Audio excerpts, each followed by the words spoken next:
E quando a gente fala de assédio moral e de assédio sexual, doutora Maria, e acrescento, uma coisa que me deixa assim,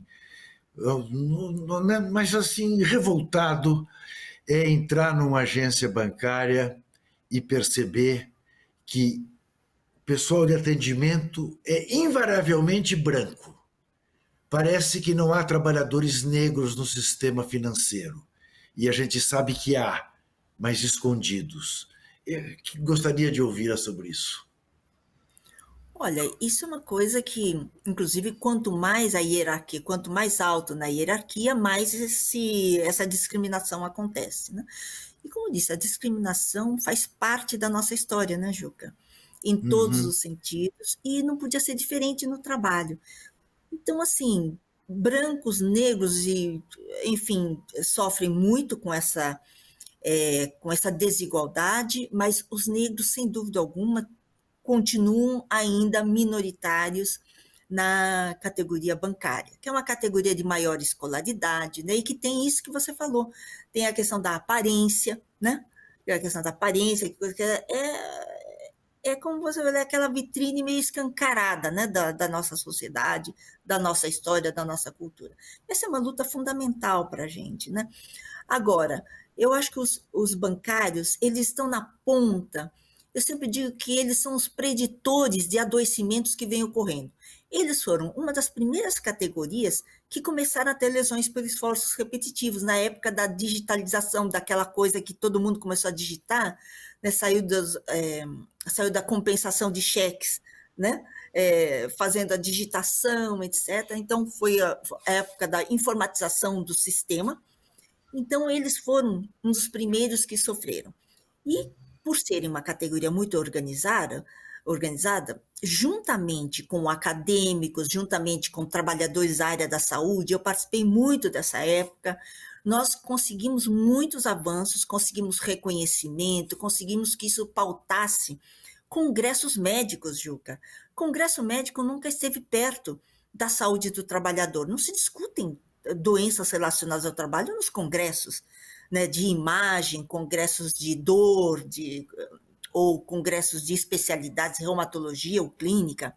E na época, todos os congressos passaram a discutir. Os congressos de cirurgia de mão, de ortopedia, quantas vezes nós fomos para dizer o que é que acontecia entre os trabalhadores que explicavam aqueles fenômenos, aquelas explosões de lesões por esforços repetitivos, e explosões de pessoas que sentiam dor crônica, sabe?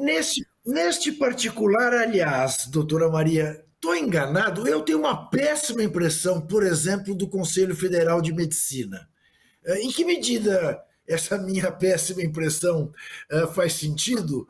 E em que medida ela é causada exatamente pela pouca importância que a gente vê a alta cúpula da medicina brasileira pouco se lixar para a vida do trabalhador? Olha, tanto o Conselho Regional de Medicina aqui de São Paulo, como o Conselho Federal de Medicina, que é a nível nacional, foram melhores, viu?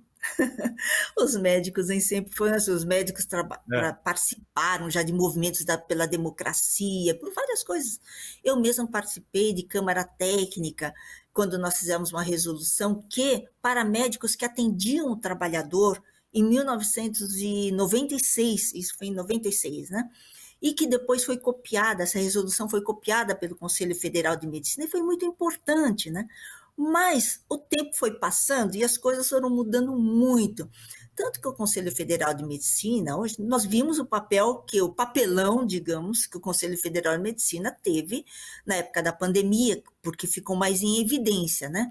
Mas mesmo na nossa área, por exemplo, houve uma época em que eles mudaram essa resolução que nós havíamos elaborado e colocaram coisas do tipo, Juca, olha só, permitiram nessa resolução, na modificação, que médicos de empresa usassem dados do prontuário médico dos seus trabalhadores, os pacientes trabalhadores, para defender a empresa diante da Previdência Social, quando havia, por exemplo, uma afirmação de que a doença era relacionada ao trabalho.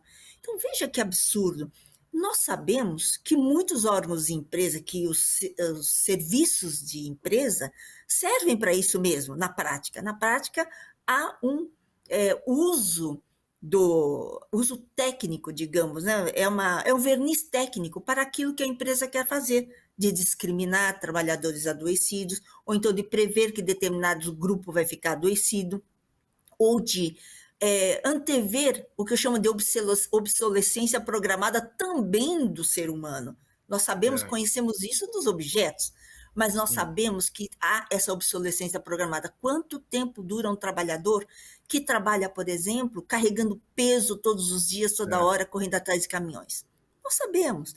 Então, infelizmente, nesse momento, nós não temos o Conselho Regional de Medicina, alguns conselhos regionais e o Conselho Federal de Medicina ao lado da preservação, da proteção ao ser humano, aos trabalhadores.